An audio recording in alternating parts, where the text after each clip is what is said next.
Welcome back. No one is more interested in the state investigation of the Parkland shooting than the victim's family, many of whom say the inaction of some BSO deputies that day cost their loved ones their lives. But now some of those families are calling for the state to investigate a disturbing assault that took place at the school 4 years prior to the shooting, one involving former school resource officer Scott Peterson and the son of the sheriff.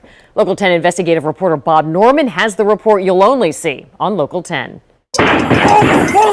When gunfire erupted inside Marjory Stoneman Douglas High School, Broward Sheriff's Deputy Scott Peterson stood outside as 17 people were killed.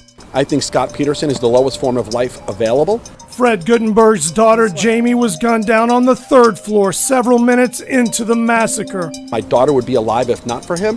One person didn't do what he should have done. While publicly criticizing Peterson, Broward Sheriff Scott Israel didn't fire the 54-year-old deputy, instead allowing him to resign. And he never went in. Now he's in retirement, collecting a pension of about $100,000 a year at his Boynton Beach home. Scott, where I recently caught up with him.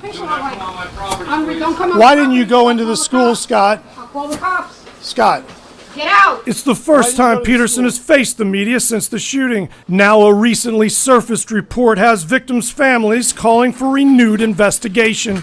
I honestly, it infuriates me. Guttenberg is talking about an apparent crime that occurred at Douglas exactly 4 years to the day prior to the massacre, when two 17-year-old students bullied a 14-year-old freshman in a revolting fashion, with one holding down the younger boy while the other kicked the victim, grabbed his genitals, and then grabbed the victim's own baseball bat and began shoving it against his buttocks, simulating rape through the boy's clothes. What makes the incident newsworthy is that the deputy who handled the case was Peterson, and the assailant who held down the victim was the sheriff's own son, Brett. He could be charged with lewd and lascivious, and I'm being conservative. I never went to the prosecutor. Criminal defense attorney Alex Arriaza said he believes both boys should have been arrested, but Peterson instead kept it strictly in-house and claimed in his report that it was a, quote, simple battery under the board's discipline matrix, giving both boys a 3-day suspension.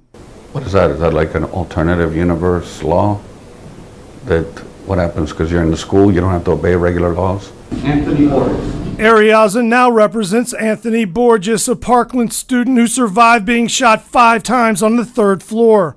Arriaza said the assault is another example of the kind of lax enforcement that allowed disturbed school shooter Nicholas Cruz to avoid arrest in the years prior to the massacre. I don't think it falls under any matrix. In fact, the discipline matrix includes sexual misconduct and serious battery, both of which arguably apply in this case. Do you believe that the sheriff's son got special treatment here? You will never see somebody grabbing somebody's crotch and poking some kid in the butt with a bat and getting a simple battery for it. Borges' father, Roger, said he's also suspicious. You can see in the records.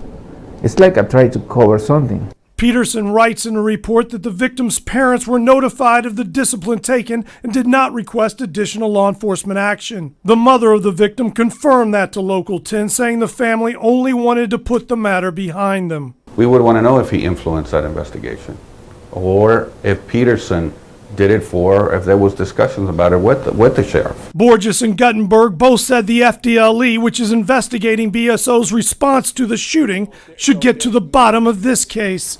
I don't care if it was 4 days ago or 4 years ago. If people didn't do their job and they failed in their responsibilities, it should be investigated. In Parkland, Bob Norman, Local 10 News. And the sheriff did not respond to repeated requests from Local 10 for comment for this story.